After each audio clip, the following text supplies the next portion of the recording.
Understanding Judaism and Zionism in Deep, thanks to Israel Shahak's book History, Jewish History and Jewish Religion. Chapter 4. The Weight of History. A great deal of nonsense has been written in the attempt to provide a social or mystical interpretation of Jewry or Judaism as a whole. This can't be done, for the social structure of the Jewish people and the ideological structure of Judaism have changed profoundly through the ages. 4 major phases can be distinguished.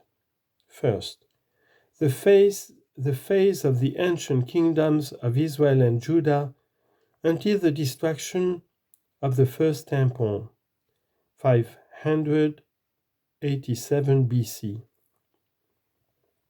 and the Babylonian exile.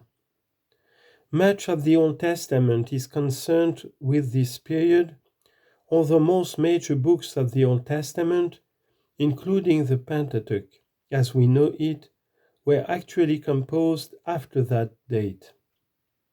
Socially, these ancient Jewish kingdoms were quite similar to the neighboring kingdoms of Palestine and Syria, and, as a careful reading of the prophets reveals, the similarity extended to the religious cults practiced by the great majority of the people. Note: see, for example, Jeremiah chapter 44, especially verses 15 to 19. For an excellent treatment of certain aspects of this subject, see Raphael Patai, The Hebrew Goddess, Ktav, USA, 1967. End of note. The ideas that were to become typical of later Judaism, including in particular ethnic segregationism and monotheistic exclusivism, were at this stage confined to small circles of priests and prophets whose social influence depended on royal support. 2. The phase of the dual centers, Palestine and Mesopotamia, from the first return from Babylon, 537 BC, until about 500 AD. It is characterized by the existence of these two autonomous Jewish societies, both based primarily on agriculture, on which the Jewish religion, as previously elaborated in priestly and scribal circles, was imposed by the force and authority of the Persian Empire.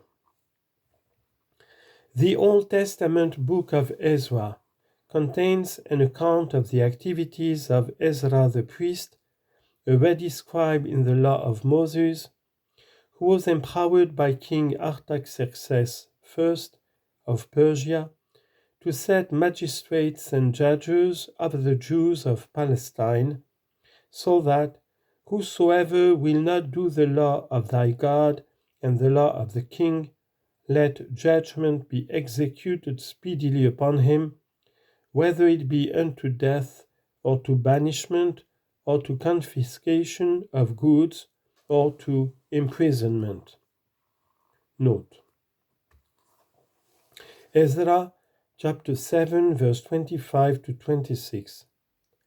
The last 2 chapters of this book are mainly concerned with Ezra's efforts to segregate the pure Jews, the holy seed, away from the people of the land, who were themselves at least partly of Jewish descent, and break up mixed marriages.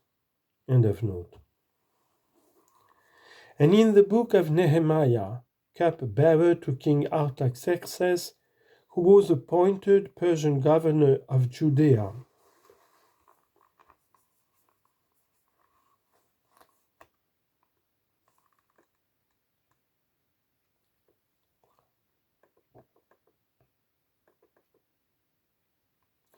With even greater powers, we see to what extent foreign, nowadays one would say imperialist, coercion was instrumental in imposing the Jewish religion with lasting results.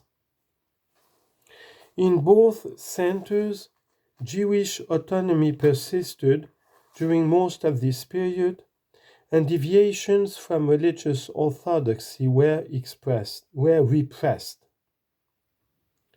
Exceptions to this rule occurred when the religious aristocracy itself got infected with Hellenistic ideas from 300 to 166 BC, and again under Herod the Great and his successors from 50 BC to AD 70. Or when it was split in reaction to new developments, for example, the division between the two great parties, the Pharisees and the Sadduceans, which emerged in about 140 BC.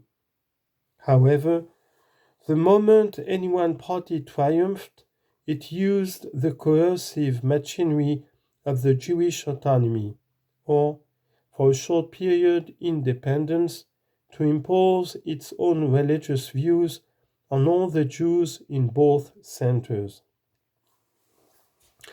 During most of this time, especially after the collapse of the Persian Empire, and until about 200 AD, the Jews outside the two centers were free from Jewish religious coercion.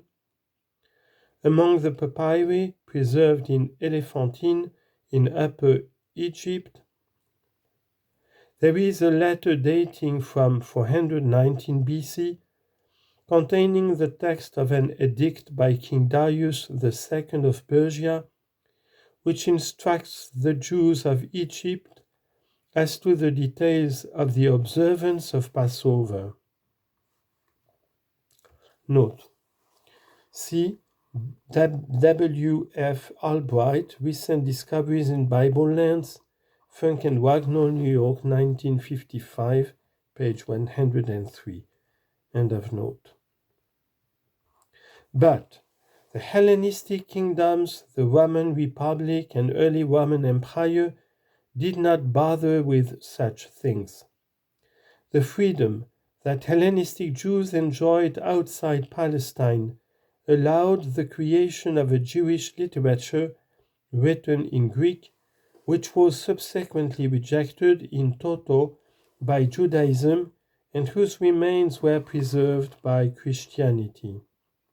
Note: it is significant that, together with this literary corpus, all the historical books written by Jews after about 400 BC were also rejected. Until the 19th century, Jews were quite ignorant of the story of Masada and of figures such as Judas Maccabeus, now regarded by many, particularly by Christians, as belonging to the very essence of Judaism. End of note. The very rise of Christianity was possible because of this relative freedom of the Jewish communities outside the two centers. The experience of the Apostle Paul is significant. In Corinth, when the local Jewish community accused Paul of heresy, the Roman governor Gallio dismissed the case at once, refusing to be a judge of such matters. Note: Acts chapter 18, verse 15. But in Judea, the governor Festus felt obliged to take legal cognizance of a purely religious internal Jewish dispute. Same book and chapter, verse 25. This tolerance came to an end in about 200 AD when the Jewish religion has meanwhile elaborated and evolved in Palestine, was imposed by the Roman authorities upon all the Jews of the empire.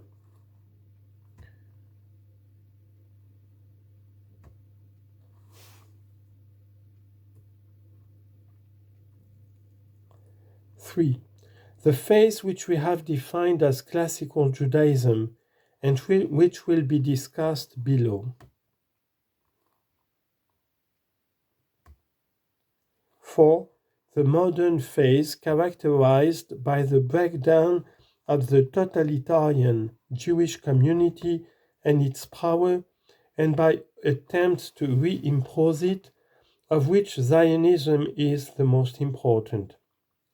This phase begins in Holland in the 17th century, in France and Austria, excluding Hungary, in the late 18th century, in most other European countries in the middle of the 19th century, and in some Islamic countries in the 20th century. The Jews of Yemen were still living in the medieval classical phase in 1948. Something concerning these developments will be said later on. Between the second phase and the third, that of classical Judaism, there is a gap of several centuries in which our present knowledge of Jews and Jewish society is very slight, and the scant information we do have is all derived from external non-Jewish sources. In the countries of Latin Christendom, we have absolutely no Jewish literary records until the middle of the 10th century. Internal Jewish information, mostly from religious literature, becomes more abundant only in the 11th century and particularly the 12th century. Before that, we are wholly dependent first on Roman and then on Christian evidence. In the Islamic countries, the information gap is not quite so big. Still, very little is known about Jewish society before 800 AD and about the changes it must have undergone during the 3 preceding centuries.